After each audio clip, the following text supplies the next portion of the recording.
2. Welcome back, WNST, Towson, Baltimore, and WNST.net. You know, it never feels like I'm very far from my friends in Cleveland. Feels like I get together with these guys pretty often. We got together a little bit more in the offseason because we all knew the Browns were winning the Super Bowl. Daryl Ruiter covers all things Browns and Cavs and Indians and anything land of Cleve, and even a little, how I hate Ohio State. You can find him at Right or Wrong Fan and at 92.3 The Fan in the land of Cleve. And I love that you have the image of LeBron and Jim Brown together holding the NBA title trophy at the parade a few years ago on the front of your Twitter. And, I mean, I know you're holding out hope for the Browns. I know everybody believed. Dude, you're around the team every day. What's going on around there? That's why I called you, man.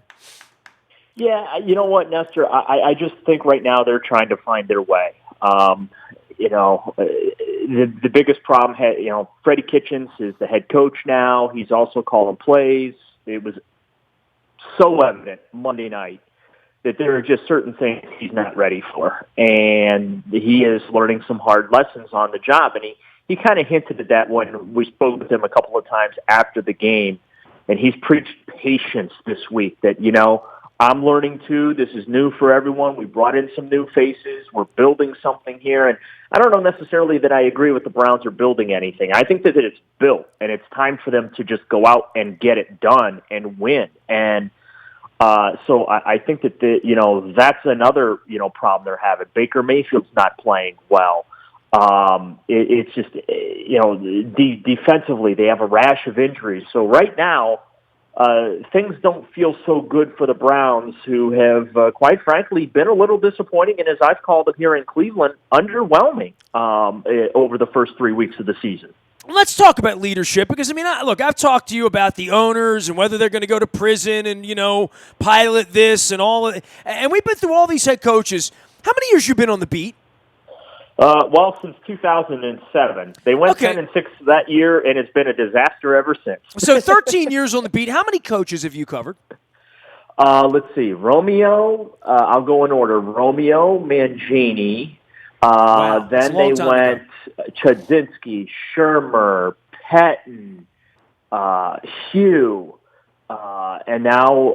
and the last year. Did Greg Williams run around for a little while, maybe? No? Yeah, I don't count him as a head coach, though, because it's an interim thing. That'd be like me counting Brian Robisky as a head coach after Butch Davis had his meltdown. So, but yeah, it's been a lot of coaches. And I would say out of that bunch, I think Eric Mangini was the best one. The record didn't reflect it, but the problem is if Eric... And I've said this in Cleveland, if Eric Mangini would have subjugated his ego and not gone full Bill Belichick control freak where you're picking out the paint colors on the walls of the facility, and had himself a John Dorsey as a GM, I think the Browns really could have potentially won a Super Bowl because he's that good of a coach, but he's also such a control freak. The type of players that he brought in were terrible. Brian Robisky and Kaluka Mayama, and just the list went on and on. Just average Joes that he would bring in. Just not a good scout of talent, but a good coach. Even though I think they won 9 or 10 games his 2 years as head coach, but they were one of the most disciplined teams in the league.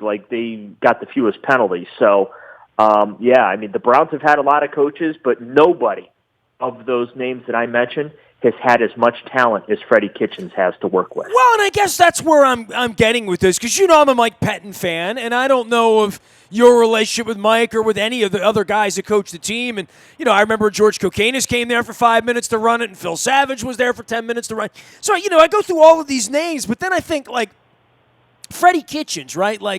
The fact that this isn't working out from that aspect, right, that a guy like him would not be able to manage, let's see, the quarterback who picked him, 2 wide receivers. I don't want to call them malcontents, but other people would, and trying to concoct something there that's never been done before with his quarterback with sort of a wild streak in him and some independence in him that is based on no success yet.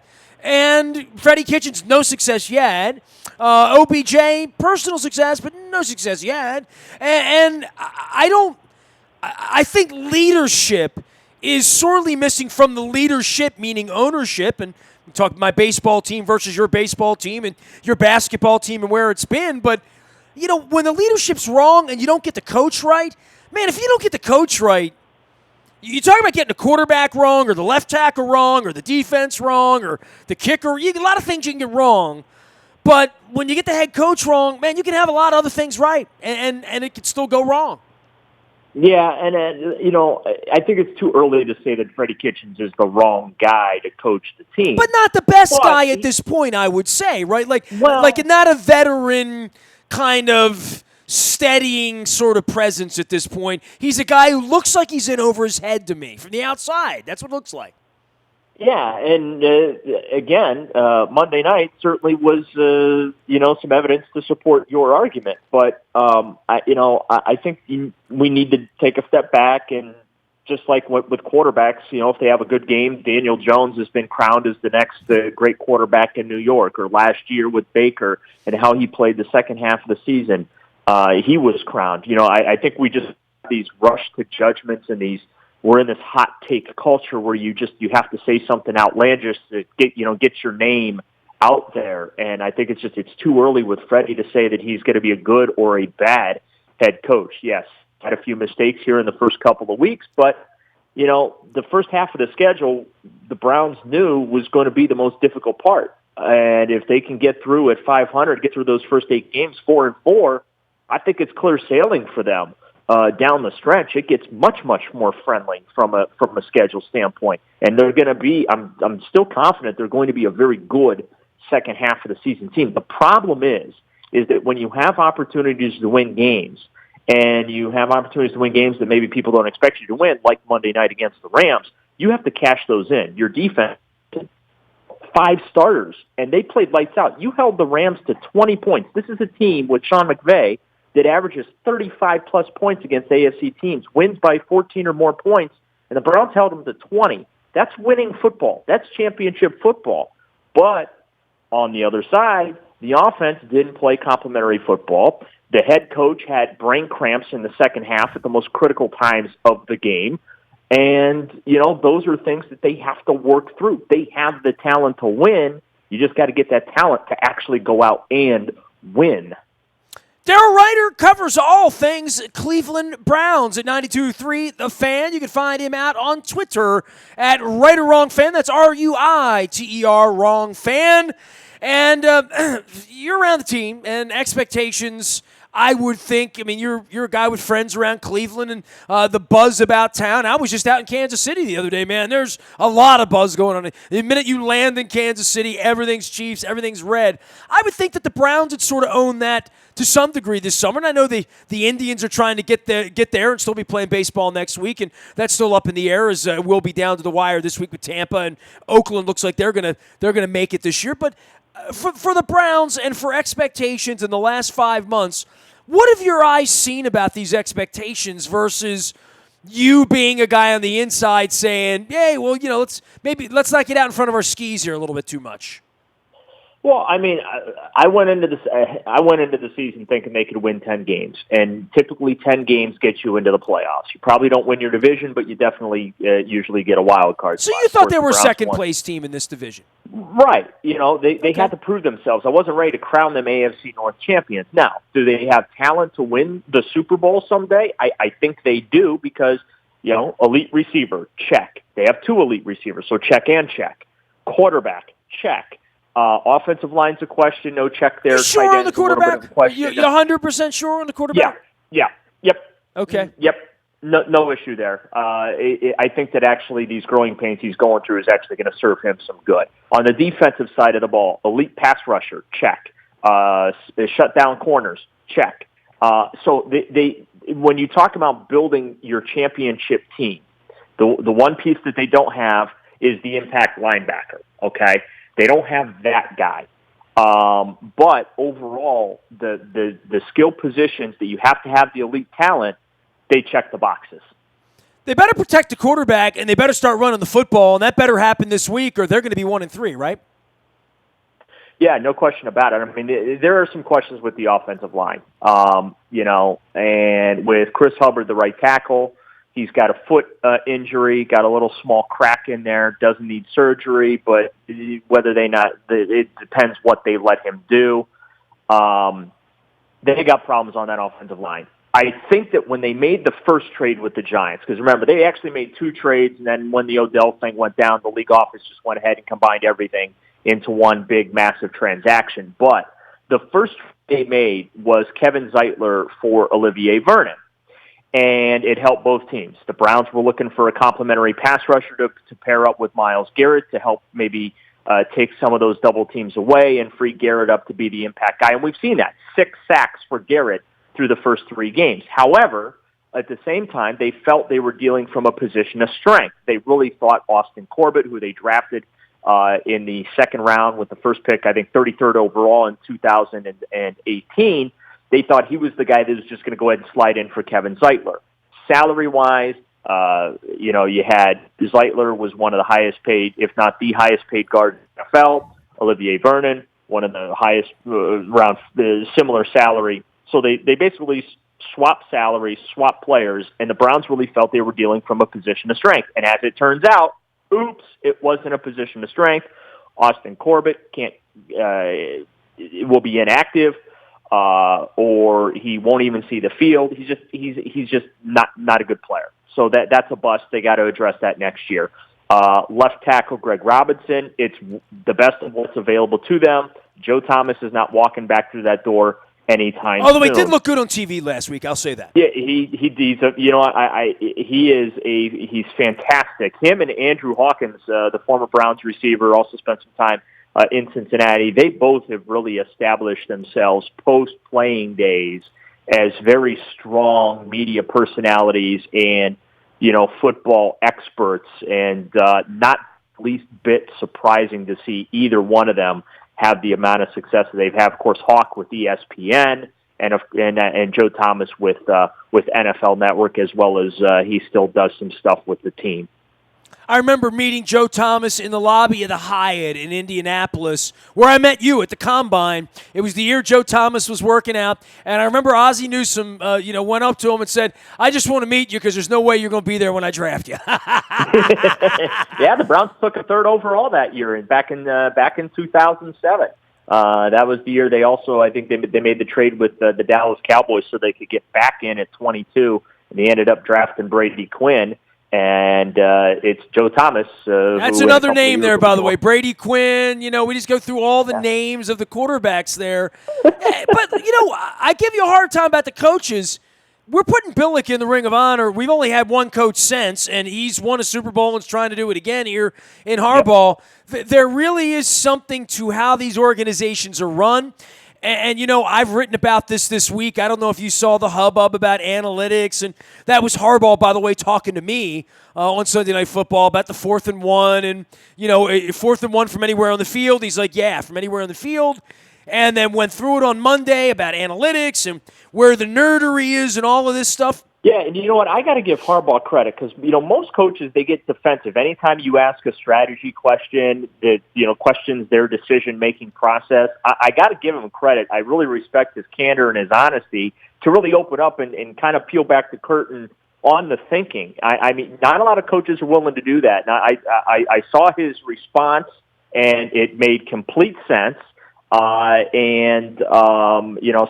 got to give him credit, and it makes sense because you're a football nerd and an analytics guy, and you're hanging out on with my man Aaron Schatz and different people, and Luke's certainly that's the game now though, right? And much like Moneyball, and you're seeing that. You're seeing that on the baseball side, and I know you're a big Tribe fan as well, that this has now come to the NFL, and part of this, and this sort of goes without saying that you're either in an awful franchise trying to implement these things, or you're sort of wayward in some way, or you're Bill Belichick.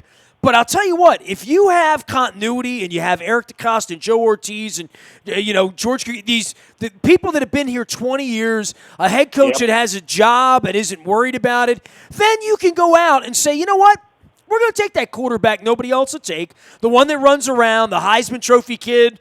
We're going to bring him in here. We're going to build the whole thing around him, and we're going to do new age revolution football, and everybody's going to piss on it. Everybody's going to make fun of it and whatever, and maybe we'll be the pioneers and take the arrows, and maybe we'll be the ones in the Super Bowl 3 years from now with this running offense because no one can stop it. No one can slow it down, and just when you think you got it, he's got the sticks and you got a fresh set of downs.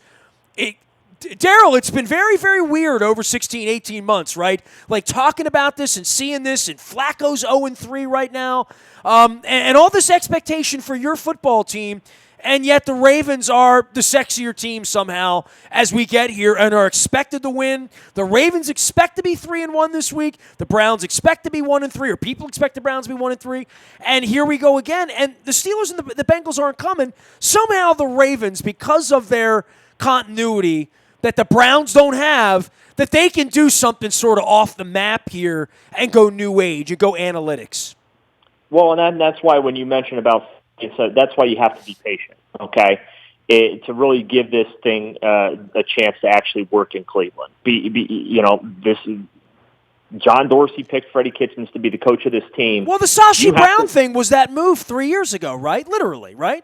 Well, it was intended to be that. That's what it was. Yeah, well, I don't want to get into the Sashi wars that we still fight here in Cleveland, but because tanking, there's no artistry to tanking. What the Miami Dolphins are doing right now, they're trying to copy the Cleveland Browns. First of all, the Browns haven't won anything or done anything yet, number one. Number two, the way things fell into place for John Dorsey to build this football team with all the cap space, the draft assets to move, to bring in star players, like if I'm Miami, all right, who's the Odell Beckham Jr. that's going to be available? Or Jarvis Landry, whom they traded to the Browns. Who's the Jarvis Landry they can trade for? Safety Demarius Randall. Who's that guy to trade for? The Myles Garrett that you got to draft. Quarterback you got to draft. So it's an inexact science. And if everyone can do it, everybody would do it. And so I disagree with the notion that the Cleveland Browns have provided the blueprint for rebuilding your franchise, because the Browns aren't rebuilt. They haven't won anything yet. They haven't gotten to the playoffs. They're not a Super Bowl champion. When they get to that level, then we can talk about how they're, a trendsetter for the NFL. I think what Miami is doing is extremely dangerous, and they've gone to an even worse extreme than the Browns did. They're not even competitive. Daryl, my baseball team's about to put $110 up for the second year in a row here, right? Yeah. I mean, come on, man. I've sat here and watched this, right? Well, here's the thing. The Houston Astros did that, except what happened? They drafted well. They traded well. They ended up winning the World Series.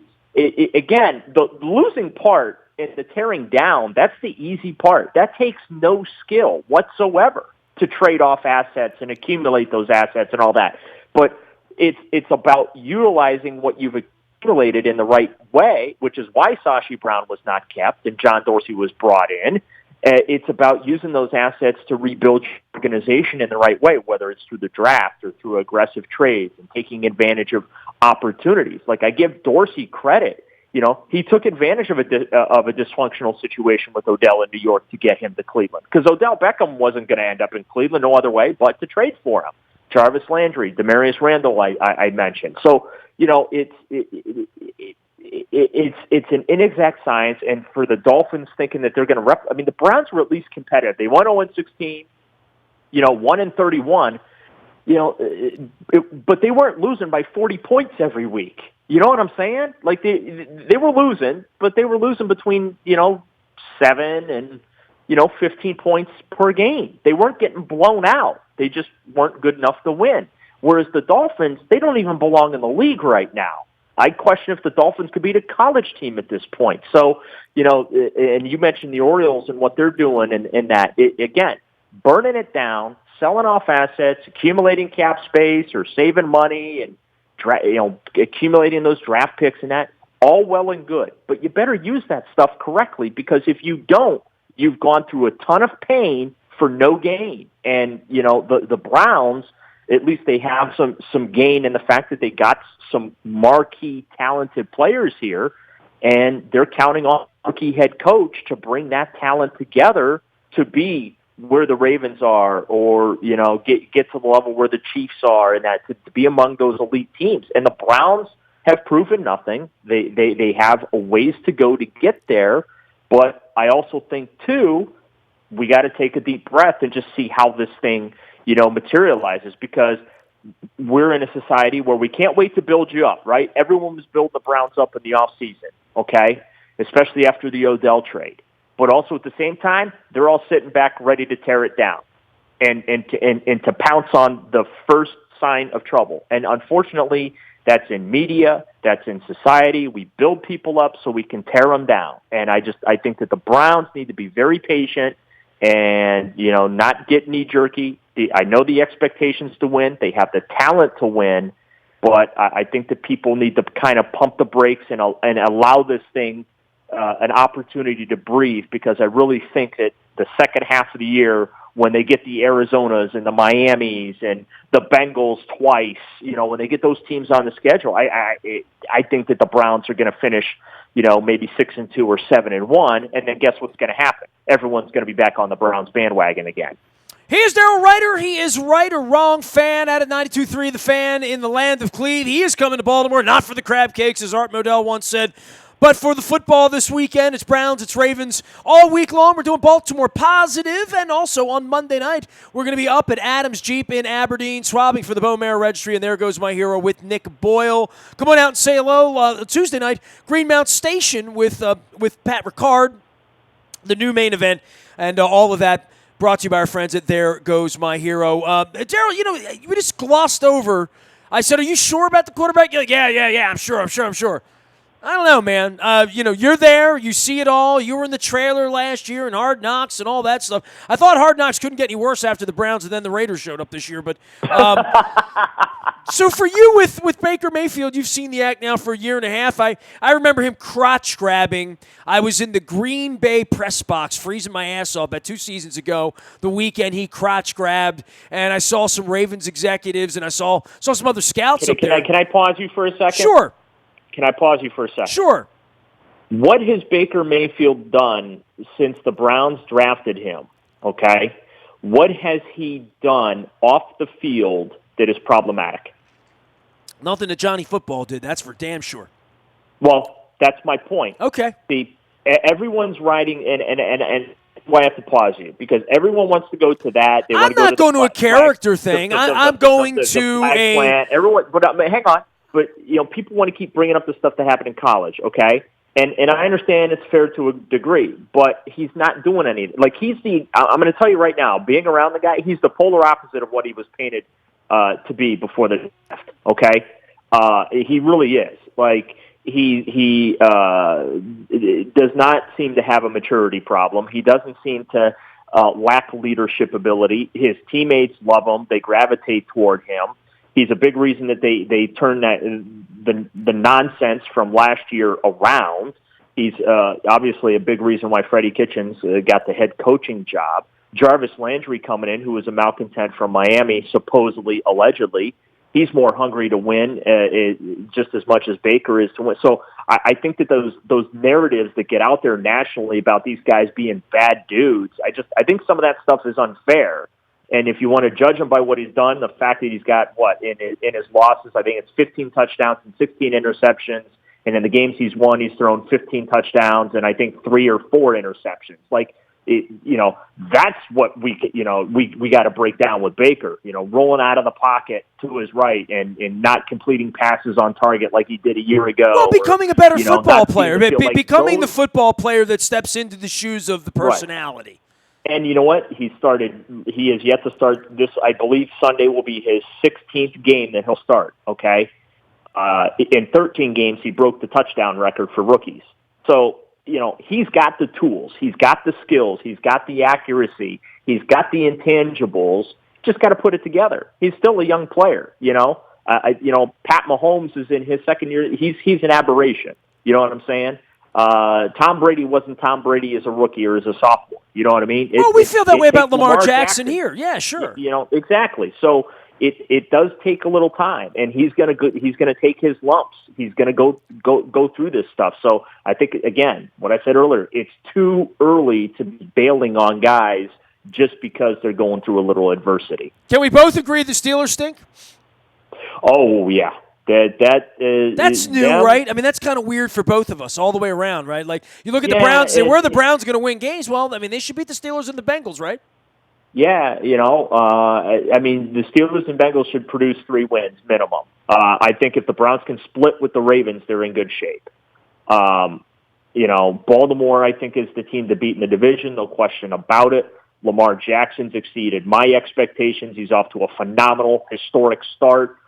He's going to be very problematic for the Browns defense on Sunday. No question about that. That Raven defense that lost a couple pieces doesn't look like they lost anybody. And again, that's what continuity does for an organization. And that's where the Browns have to get, and why you can't have these knee-jerk reactions of constantly making change of the moment something starts to go awry a little bit, unless there's something bigger going on, behind the scenes. But the fact that, I think that at some point the Steelers are going to straighten it out, because they have, just like the Ravens, they have their coach that's been there for a while. They have their system.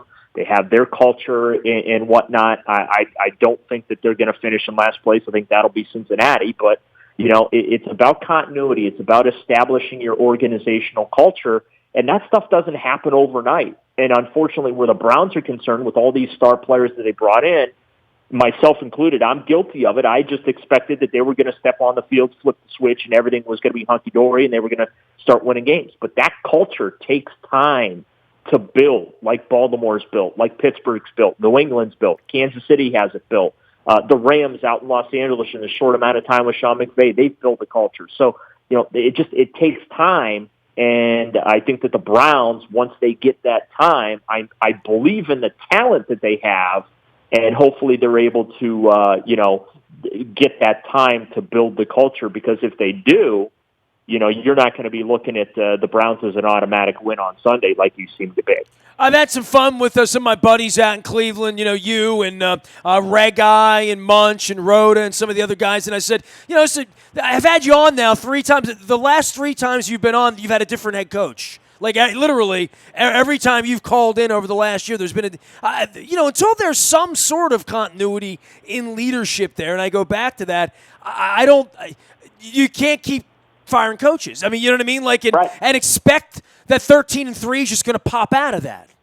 Right, and that's why after the questionable decision making Sunday night against the Rams, that's why no one's calling for Freddie to be fired, because that accomplishes nothing.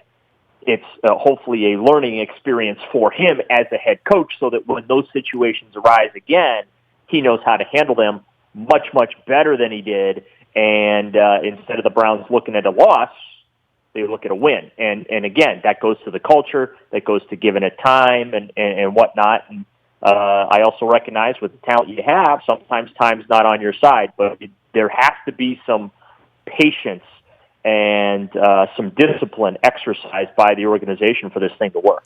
Well, Ron Shapiro, who is Eric Mangini's father-in-law, was on my program 2 weeks ago as part of our Baltimore Positive. I'm sure he'd be happy to know that you think Manginius was the best coach in recent Browns history, not named Marty or, going back in the day, right? Well, yeah, like I said, I mean, had he been willing to not be the egomaniac control freak that he was, and if he would have brought in a personnel guy, then yeah, absolutely, he's a good football coach. I'm a Mike Pettin guy. You know that, Daryl. Yeah, I know, but there were issues on both sides of that fence with him and Ray Farmer. I think that was Johnny football too. I mean, I'll never look at Pettin's time there and think he had a fair shake, and he's kicking ass again in Green Bay. Maybe he'll get another chance. Look what he's done as defensive coordinator with the Green Bay Packers, and I'm certainly happy to see that, because he's a good football coach. I don't know necessarily he was ready to be a head coach when he got hired, but he's a good football coach, and he's showing it with the Packers right now.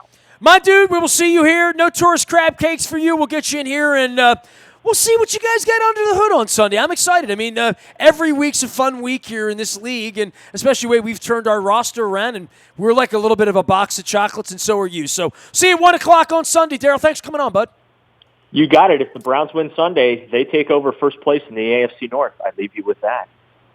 Another reason we got to get out of bed early and make things happen. Daryl Ruiter, Right or Wrong Fan, out on Twitter and at 92.3 The Fan in Cleveland. You can find me out in the buy at Toyota.com audio vault 24 hours a day from anywhere in the world on your mobile device by downloading the TuneIn radio app, becoming crystal clear from anywhere in the world, including Cleveland, Ohio. But they're coming here this week. We're off to Pittsburgh next week. Luke is on all the backfields in Owings Mills all week long. If there's any breaking news, you'll get it first on the WNST text service. That's all brought to you by Coons Ford of Security Boulevard. Dennis Colazzos will be here on Thursday from 3 until 5, driving you home. It is the SSV on WNST. I'll be joining him this week as well. Morning newspaper ships digitally to your email inbox each and every morning, free of charge. Sign up at WNST.net. It's all brought to you by Planet Fitness and PlanetFitness.com, where it's always $5 down and $10 a month. We are WNST.net, AM 1570 and WNST Taos in Baltimore, getting you ready for Sunday. Stay in Baltimore positive, and we never stop talking Baltimore sports.